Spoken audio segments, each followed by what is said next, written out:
Estado de prevención en Malacatán, San Marcos, una región catalogada como epicentro de conflictividad social. El Consejo Superior Universitario de la Universidad de San Carlos inició con la elección de sus representantes ante la Corte de Constitucionalidad. La deserción escolar disminuyó en 2020, año de pandemia, en comparación con el 2019, según cifras del Ministerio de Educación. Arranque de la vacunación contra COVID-19 en Guatemala es importante para impulsar su recuperación económica. Conamigua tramitará traslado a sus comunidades de 16 víctimas mortales en la masacre de Tamaulipas. Rechazan petición del expresidente Otto Pérez Molina de otorgarle arresto domiciliario en el caso cooptación del Estado.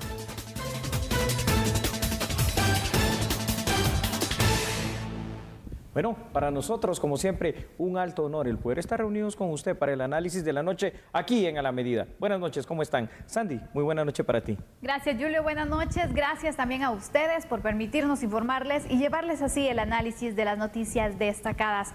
Hoy, con una de las relevantes también, esa publicación que se hizo en el Diario Oficial de un estado de prevención, Julio. Bueno, pues regresan los estados de prevención y en este caso le toca el turno al municipio de Malacatán, San Marcos. Veamos por qué. Así es, iniciamos.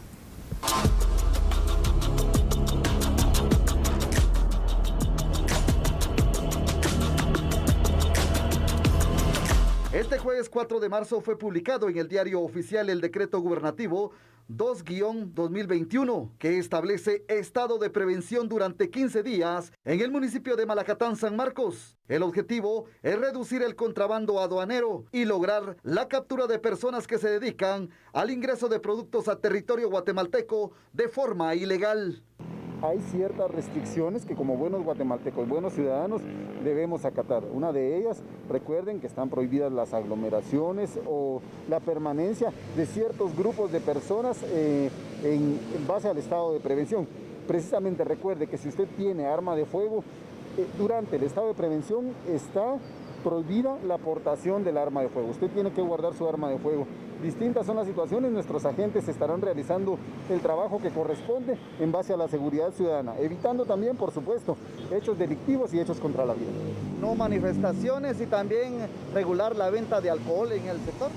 Efectivamente, parte de las restricciones y como usted muy bien lo acaba de indicar, recuerde que está prohibida la permanencia de ciertos grupos de personas, en este caso algún tipo de manifestación. Se estará verificando e intensificando los operativos en cuanto a la venta de bebidas embriagantes o alcohólicas, en este caso la ley seca. Se estará verificando, se estarán realizando las diligencias correspondientes de manera coordinada y es el trabajo que llevará a cabo Policía Nacional Civil en el municipio de Malacatán. El estado de prevención también busca evitar enfrentamientos con vecinos, quienes en apoyo de contrabandistas se oponen a las fuerzas de seguridad realicen los operativos. Bueno, y ahí lo tiene usted, entonces, nuevo estado de prevención. Ahora toca el turno al municipio de Malacatán, San Marcos. Y es que aquí han estado pasando algunas situaciones. No solo es el tema del contrabando aduanero, Sandy, que por supuesto ha sido tema varias veces de análisis aquí en A la Medida, sino que, como recordarás, hace 2 noches estábamos hablando de la conflictividad social propia de San Marcos en cuanto al tema de lo que ocurrió allí precisamente, donde vienen y destruyen parte de lo que es una planta de producción eléctrica del Entonces quiere decir que se ha perdido el control en esa parte del territorio tan vasto del departamento de San Marcos. Es importante analizar, Julio, todos los componentes que conformaron o justificaron la razón de decretar este estado de prevención. Y para eso yo quisiera que mostráramos de una vez entonces cuáles son esos puntos de conflicto que tienen en Malacatán y por lo cual hoy amanecen con estado de prevención. Bien, me parece excelente, Sandy. El contrabando y el robo de fluidos sumado a la destrucción parcial de una planta eléctrica del INDE han motivado precisamente el estado de prevención que se instauró en Malacatán, San Marcos. El contrabando, Sandy, es uno de los fenómenos criminales más cometidos en Guatemala y lo peor de todo es que se hace a la vista de todos, de los ciudadanos y, hombre, también de las autoridades. Existe una falta de control por parte de las autoridades desate, esto hay que decirlo, pero también por otro lado, la pobreza, los altos costos de la canasta básica motivan al ciudadano a consumir este producto de contrabando que termina siendo más barato, aunque de dudosa procedencia.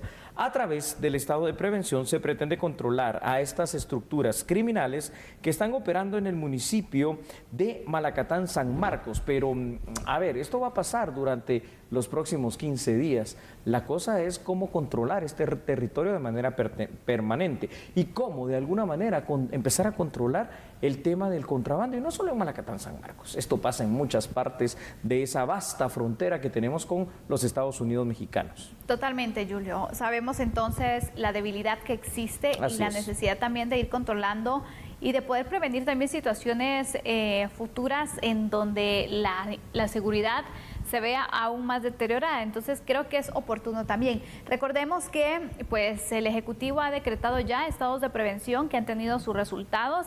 De hecho, el año pasado fueron 3 los que se decretaron en diferentes departamentos y diferentes municipios, y pues se lograron detenciones, se logró un control. Y sabemos también que Malacatán pues ha tenido entonces diferentes situaciones que ahora habrá que ver qué tanto también se puede controlar, ¿no? El punto y darle esa seguridad que la población también necesita, Julio, porque debe ser complicado también vivir entre conflictos, entre temas de violencia, entre temas de crimen organizado, por ejemplo.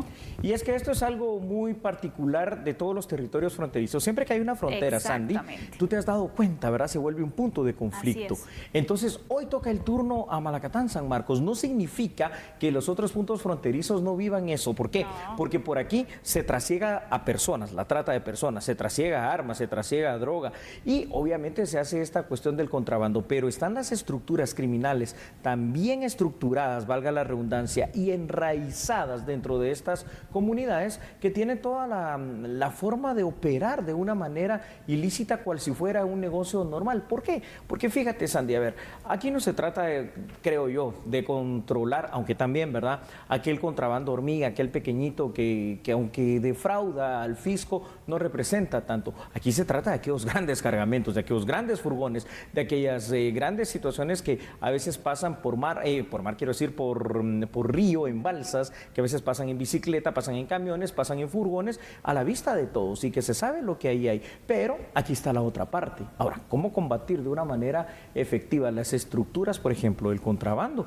Cuando sabes que la pobreza es una de las grandes características de la población guatemalteca y que se agudiza sobre todo en el área rural, donde hay menos oportunidades de empleo, de educación y de muchos servicios básicos. Hoy la gente de Malacatán, San Marcos, amanece con este estado de prevención y creo que todavía hay dudas entonces de qué representa un estado de prevención. Yo quisiera que tú también nos pudieras ir explicando, Julio, para esa población entonces que está bajo este estado de excepción, ¿qué se puede o qué no se puede hacer? Claro, Sandy, para que también estén claros, ¿no? Muy bien, veamos unos datos y vamos a hablar precisamente de lo que implica este estado de excepción, porque aparte de decirte, Sandy, que las fronteras son puntos conflictivos y que es difícil controlar y que en ocasiones esta falta de control se traduce en lo que conocemos como anomia, se espera que en estos próximos 15 días se pueda restablecer el control territorial de Malacatán. Pero ¿qué pasará al finalizar ese tiempo? Las implicaciones concretas a lo que tú decías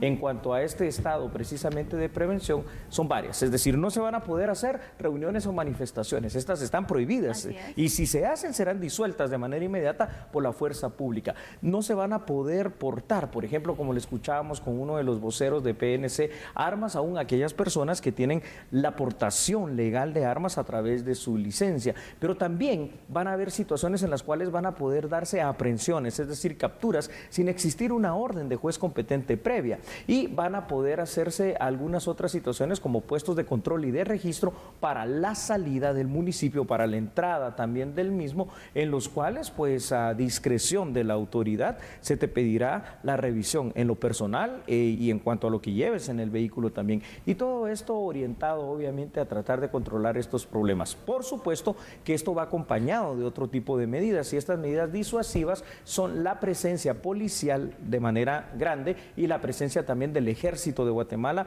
pues custodiando todo lo que es el municipio de Malacatán, San Marcos. Pero mi pregunta la vuelvo a hacer, ¿y después de estos 15 días?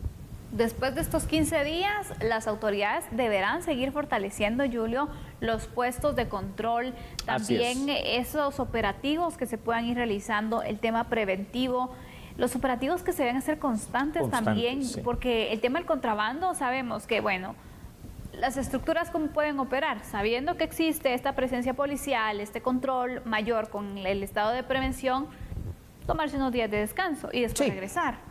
Exactamente, porque entonces lo que pasa aquí es, volvemos, ¿verdad? La anomia, la no presencia suficiente del Estado para controlar hechos delictivos. Pasados los 15 días de este estado de prevención, nuevamente podrán operar a sabor y antojo, porque no se puede mantener de una forma permanente esto. Entonces, esto nos indica una lección muy importante.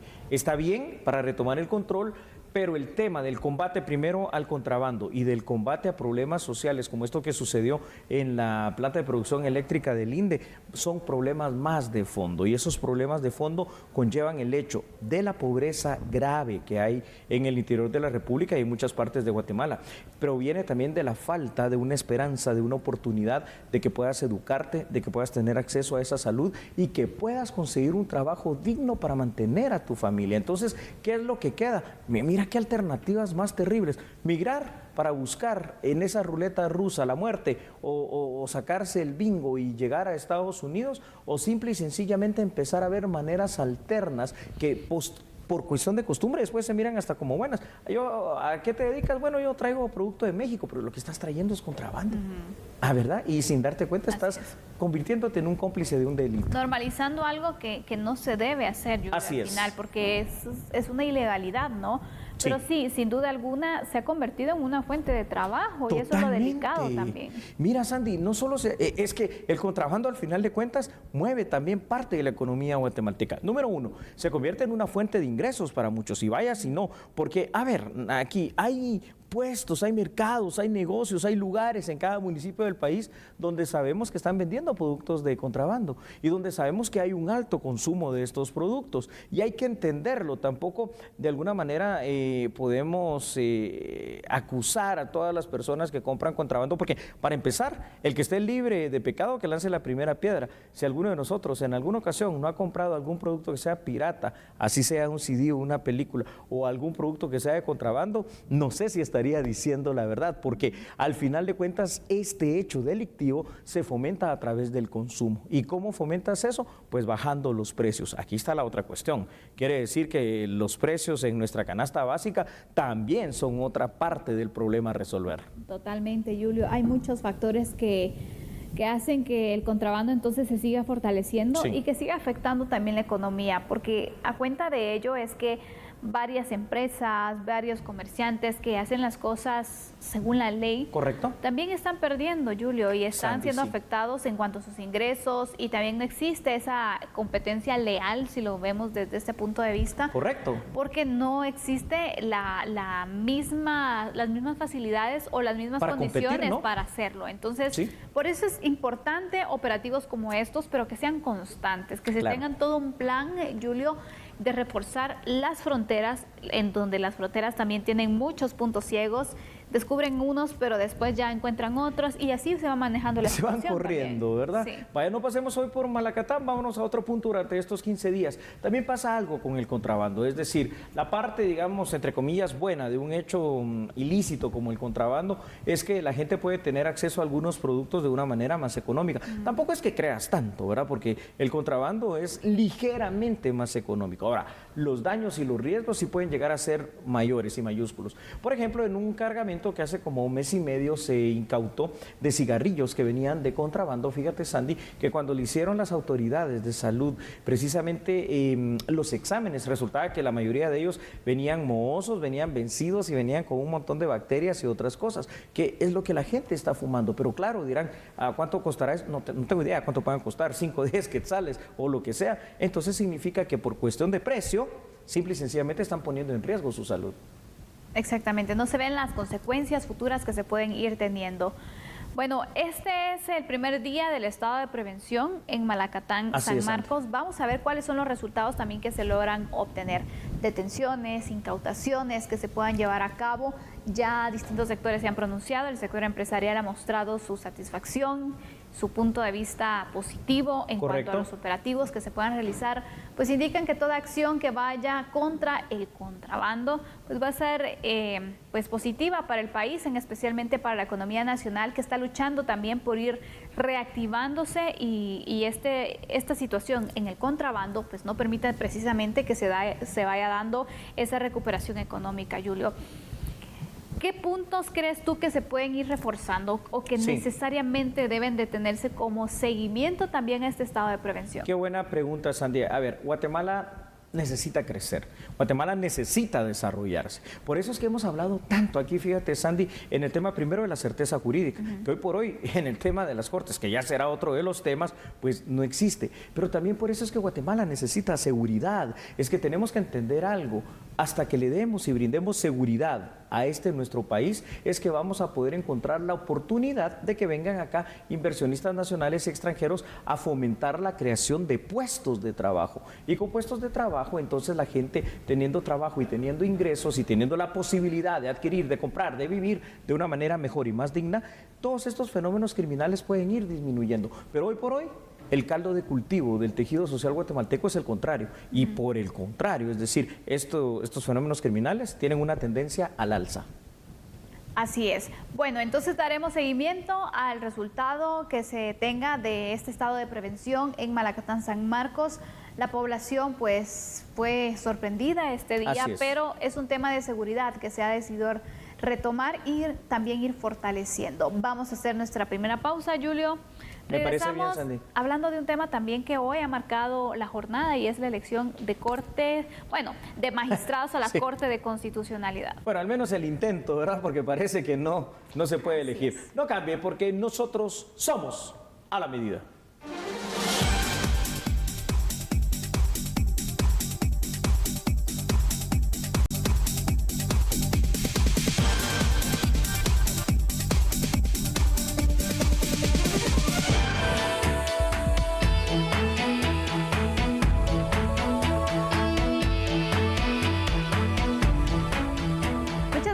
Seguir en sintonía.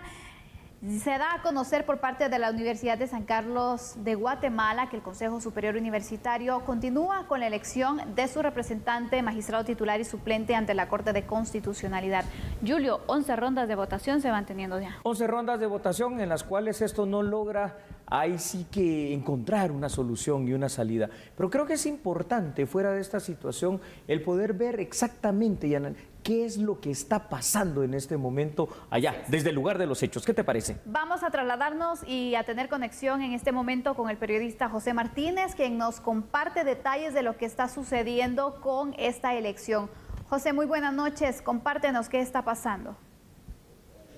Por supuesto, Sandy y Julio, muy buenas noches. Un saludo para ustedes allá en el estudio de A la Medida, amigo televidente. Nosotros nos encontramos en la elección de magistrado titular y suplente ante la Corte de Constitucionalidad, que desde las 3 de la tarde está llevando a cabo el Consejo Superior Universitario, un hotel de la zona 11 de la ciudad capital. A esta hora de la noche pues está en desarrollo todavía esta elección.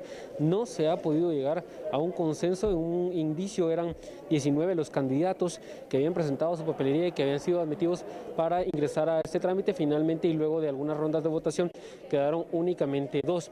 En este caso, pues la mecánica ha sido votar a viva voz por uno de los 2 candidatos, pero teniendo en cuenta que son 38 los comisionados que están votando en estos momentos, debe haber una mayoría absoluta. En este caso, alguno de los 2 candidatos debe alcanzar los 20 votos. Ninguno de los 2 lo ha alcanzado. En este momento pues ya van 11 rondas de votación y posterior a que se llegue a un acuerdo pues tendrían que pasar a conocer la elección también de magistrado suplente. Nosotros continuamos en este lugar, se dio un receso, en estos momentos está por iniciar nuevamente la reunión del Consejo Superior Universitario. Recordemos que este consejo pues está integrado por el rector de la Universidad de San Carlos de Guatemala, sus 10 decanos, 10 representantes de egresados en colegios profesionales, también de representantes estudiantiles y 10 representantes docentes. presentes. Hoy el quórum se conformó con 38 personas y en ese sentido pues se está haciendo el cálculo de cuántos son los votos necesarios, en este caso 20, para poder alcanzar pues esa magistratura. Nosotros continuamos en este lugar y por supuesto vamos a tener los detalles aquí en su canal de las noticias. Sandy, licenciado Talamonte, y mi reporte, regreso con ustedes al estudio central de La Medida. Buenas noches. Muchísimas gracias, José Martínez. Muy buenas noches. Un extraordinario reporte y nosotros vamos a continuar acá, Sandy, precisamente muy atentos a lo que vaya a estar pasando desde el seno del Consejo Superior Universitario, hoy trasladado a uno de los hoteles capitalinos. Pero hay más información sobre este tema. Así es, Julio, porque en el transcurso de este día se presentó una denuncia por parte de la abogada Amanda Santizo en contra de miembros del Consejo Superior Universitario por una posible injerencia en la elección de Gloria Porras a la CC. Veamos entonces los detalles. Recibió una denuncia en contra de los integrantes del Consejo Superior Universitario que actualmente están participando en el proceso de elección de magistrados de la Corte de Constitucionalidad.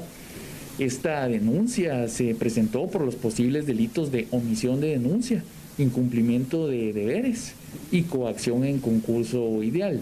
La denuncia se presenta porque, según aduce la persona que denuncia, estas personas están siendo presionadas por entes ajenos al Consejo Superior Universitario para elegir a determinados candidatos.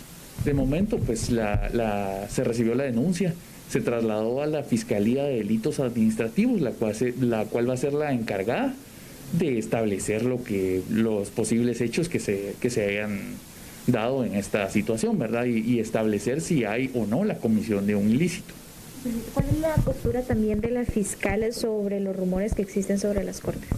Pues, primero que nada, el Ministerio Público es una institución seria, una institución objetiva, una institución técnica e imparcial, sin ningún sesgo, no acepta ningún tipo de influencia, ¿verdad? Ni ninguna acción política en su actuar. El Ministerio Público siempre actúa conforme a la ley y en el marco de su mandato constitucional, ¿verdad? Todas las acciones que realiza el Ministerio Público son en el marco de la ley y sin ningún tipo de presión externa. Ningún tercero tampoco tiene injerencia en las acciones que gestiona la fiscal general. Estas derivan de los procesos de investigación y son el resultado de las investigaciones objetivas que realizan las fiscalías. La fiscal general ha girado instrucciones precisas para que se siga investigando todos estos hechos y que se proceda conforme a lo que la ley establece. Nosotros estamos aquí para velar por el estricto cumplimiento de la ley. Es que esto ya parece inverosímil también aquí en esta elección de magistrados, ¿verdad? Para representar la próxima Corte de Constitucionalidad, Sandy. ¿Cómo puede ser esto posible de injerencias para beneficiar, en este caso, a un candidato o una candidata, específicamente, tal y como se especificaba en la nota del Ministerio Público, a la actual magistrada y candidata Gloria Porras? O sea, yo creo que el Consejo Superior Universitario debe mantener una cuestión y lo que tiene que mantener es la autonomía, pero no solo ellos, todos los 5 cuerpos electores. Aquí no se puede aceptar injerencia, ni presión, ni coacción de nadie. Y si lo hay, porque habrá que investigar y qué bueno que ya está puesta la denuncia, ¿no? Para determinar la veracidad de la misma. Exactamente, Julio. Sabemos entonces que debe existir la independencia en cuanto a las elecciones que se tienen de cada una de las instituciones, de las entidades, en este caso de los organismos, y sobre todo entonces que sean decisiones responsables porque van a representarlos ante uno de los grandes órganos que es la defensa de la Constitución Política de la República y por lo tanto imagínate qué responsabilidad poner a alguien al frente, titular y suplente de esa labor que es respetable y que es tan trascendente en el país. Fíjate que esto sí, tienes toda la razón y se torna grave cuando vemos que desde las 3 de la tarde está el Consejo Superior Universitario enfrascado en varias rondas ya de votación.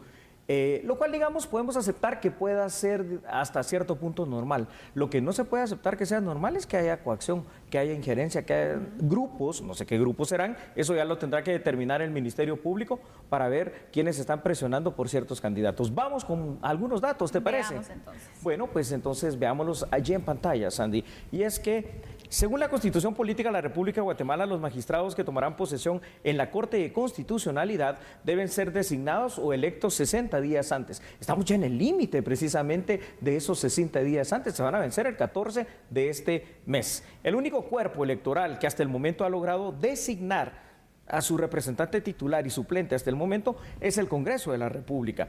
Hoy lo que estamos viendo acá en el Consejo Superior Universitario es una batalla, una división, una situación que habrá que aclarar qué es lo que está pasando. Recordemos que el único cuerpo electoral que vota y no designa para poder elegir a sus representantes ante la Corte de Constitucionalidad es el Colegio de Abogados y Notarios, pero bueno, ese ya es caso aparte, ¿verdad? Lo que estamos viendo al final de cuentas, Sandy, aquí es una situación que se empieza a tornar dudosa, enfrascada, no sé, difícil para la renovación de las Cortes. Y esto trae una situación, trae un antecedente, y ese antecedente es lo que pasó ya en las otras Cortes. Me refiero a Sala de Apelaciones y a la Corte Suprema de Justicia. Exactamente. Julio, 11 rondas de votación que se van teniendo ya. Y increíble. El Superior Universitario no puede, de hecho ya están avanzando en la ronda número 12. Exactamente. ¿Se logrará o en qué ronda se va a tener al final un consenso?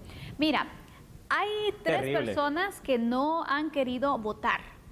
¿Eso también cómo lo vamos interpretando? Bueno, esto es grave, pues, porque sí es cierto, hay por lo menos un par de miembros del Consejo Superior Universitario que no han emitido su voto y que están manteniéndose, pues yo no diría neutrales, están también terminando de entorpecer esta situación. Ojalá. Porque marcan entonces no llegar a ese punteo que se necesita para finalmente elegir entonces al representante. ¿Pero por qué lo hacen? Si son parte del Consejo Superior Universitario, tienen la obligación de decidir, de votar. Vamos con otros datos. Veamos.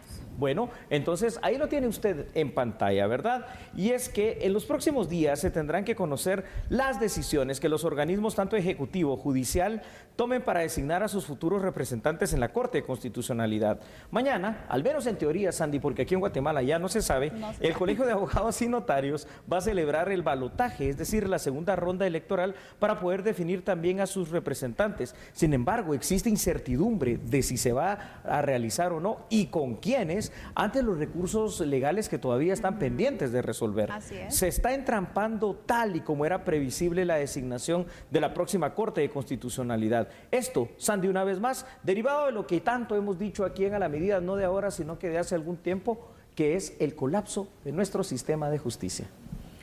Así es, nos mantenemos al tanto de cómo marcha esta elección del Consejo Superior Universitario. Puede ser que en los próximos minutos todavía y logremos informarle quién será entonces la persona que designarán como magistrado titular ante la Corte de Constitucionalidad. De momento, la competencia está muy reñida, Julio.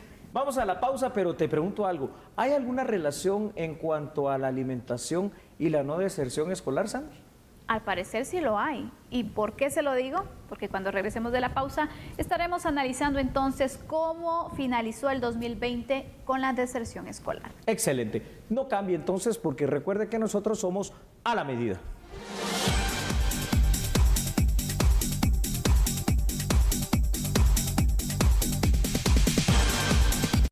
Para el hombre con dolor antes o después de orinar, dolores de piernas, falta de sueño, incapacidad sexual, la solución es Reprostat. Busque Reprostat y recuerde, Reprostat previene el cáncer de próstata. De venta en Farmacias del Ahorro, Farmacias Meicos, Farmacias Batres y Farmacias Cruz Verde.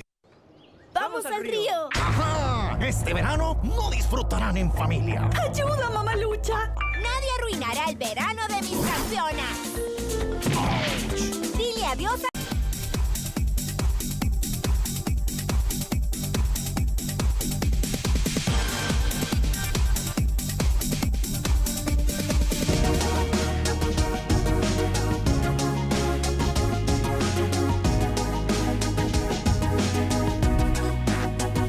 El Ministerio de Educación empleó el programa de alimentación escolar en el ciclo 2020, lo que disminuyó el número de deserción escolar a decir de las autoridades. El plan para el ciclo escolar 2021 es el mismo, aseguró el viceministro de Educación, Eric Mazariegos. Recordemos que el año pasado la modalidad que se tuvo de poder entregar alimentos perecederos y no perecederos nos garantizó la permanencia de muchos niños en los establecimientos y también el resguardo de la vida de ellos. Vamos a seguir con la misma modalidad. El Ministerio de Educación reportó que en 2020 la deserción escolar fue del 12.86%, mientras que en 2019 fue del 24.18%. Sin lugar a dudas, el hecho de que en las escuelas, en los institutos públicos, Sandy, se pueda recibir alimentación escolar de cualquier manera, es decir, tanto la presencial cuando las clases eran en esa modalidad, como la modalidad también implementada por el Ministerio de Educación el año pasado de entregar bolsas, ¿no?, con alimentos por cada uno de los alumnos, ha garantizado algo, es decir, el hecho de disminuir la deserción escolar. Y esto tiene una explicación bien sencilla, pero es una explicación triste.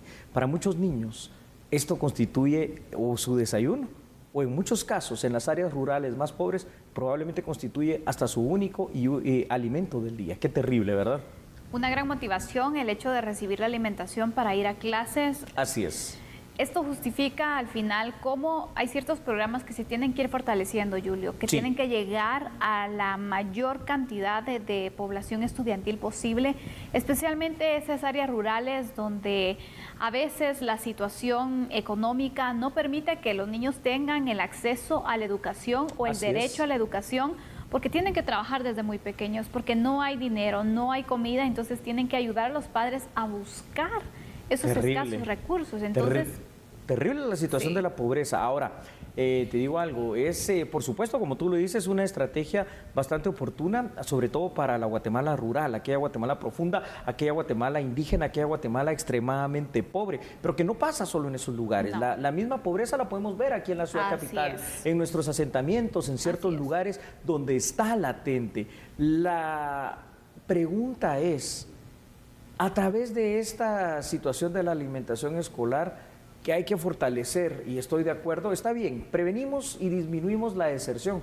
pero ¿cómo prevenimos realmente otros temas más importantes como el hecho de la nutrición de estos niños, del rendimiento de estos niños, del aprovechamiento de la educación por parte de estos niños? Porque es que también es una ayuda, pero no es la alimentación completa y necesaria que necesita alguien que está en esa etapa, ¿no?, de crecimiento para su desarrollo completo. Entonces, bueno, es una situación triste la que estamos viendo, pero qué bueno que existen estos programas. Totalmente sí, Julio. Veamos entonces cómo marcó la inscripción, el acompañamiento en el año pasado comparado con el año 2019 también. ¿Qué te parece? Me parece, Sandy, y es que escuchen por favor ustedes lo siguiente. Según los datos oficiales del Ministerio de Educación, en el 2020 un total de 2.682.066 estudiantes fueron inscritos en el ciclo de primaria básicos diversificado.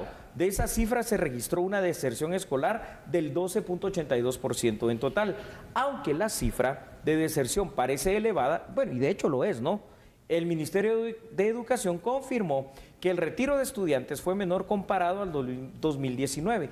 Cuando escucha esto, Sandy, la deserción llegó hasta el 19.78%. Y aquí hay que preguntarse, ¿por qué es que se van los niños de estudiar? ¿Será solo por la falta de la alimentación? ¿Será por la falta de recursos para poder comprarle los insumos más básicos, como pueden ser un cuaderno, un lápiz, alguna situación de estas? Porque van descalzos, sin zapatos, con la misma ropa todo el año. ¿Será por la pobreza, el desconocimiento, la ignorancia de la misma gente en cuanto a lo que se puede hacer para tratar de mejorar la condición de vida de estos niños? ¿Qué es lo que está pasando? Pero te digo algo, independientemente de lo que esté pasando, estamos comprometiendo el futuro de Guatemala. Son nuestros niños. Exactamente.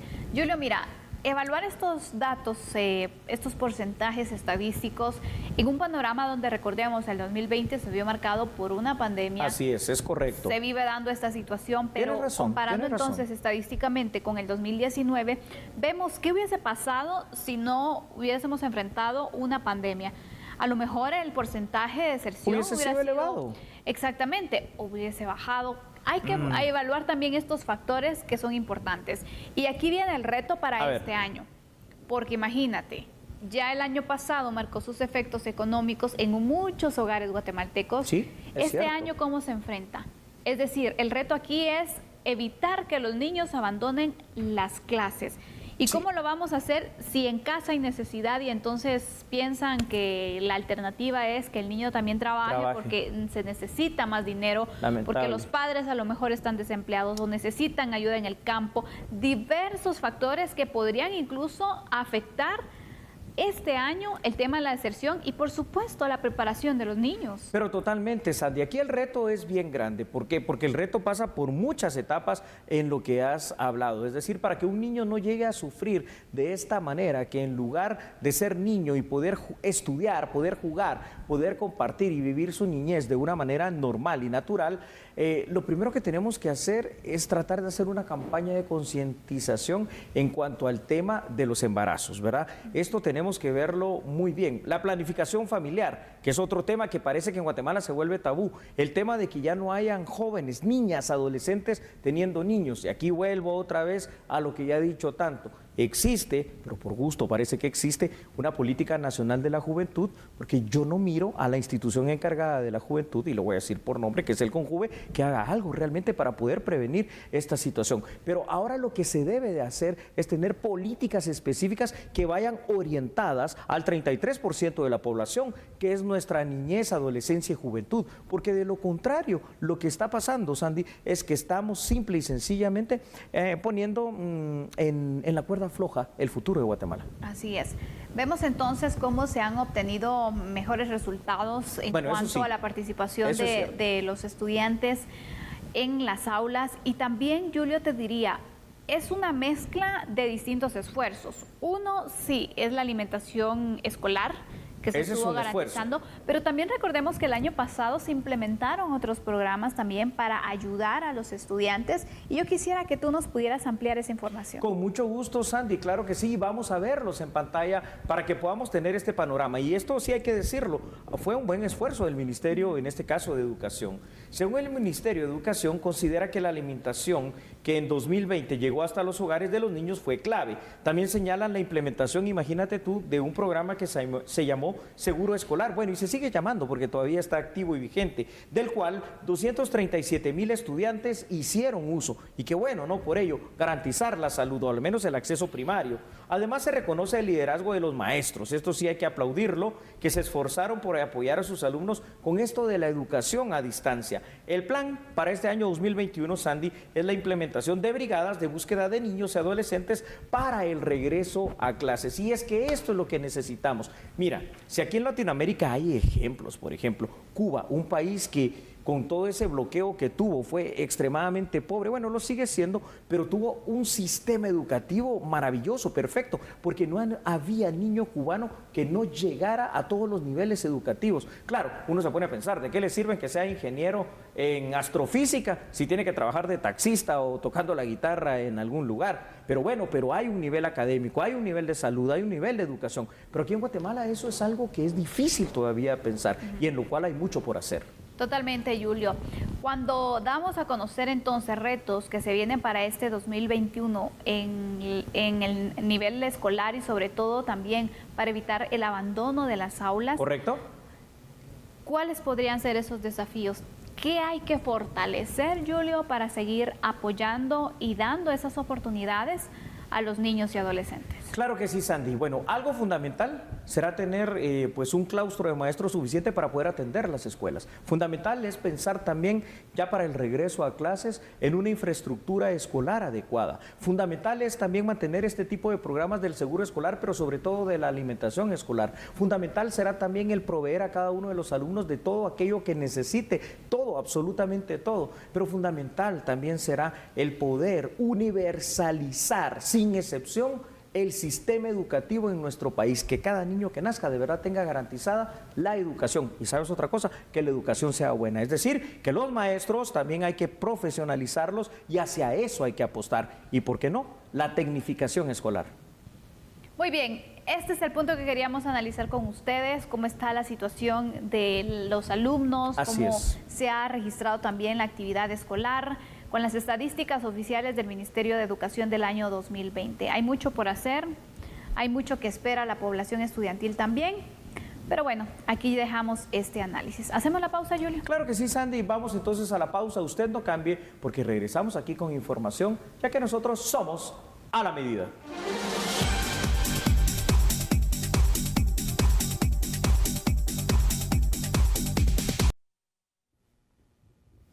Continuamos con la información y sabe usted que la Comisión Económica para América Latina y el Caribe, más conocida como CEPAL, señaló que es muy importante este proceso de vacunación que ya se inició en Guatemala para poder pensar en una recuperación y reactivación económica efectiva. Vea la información.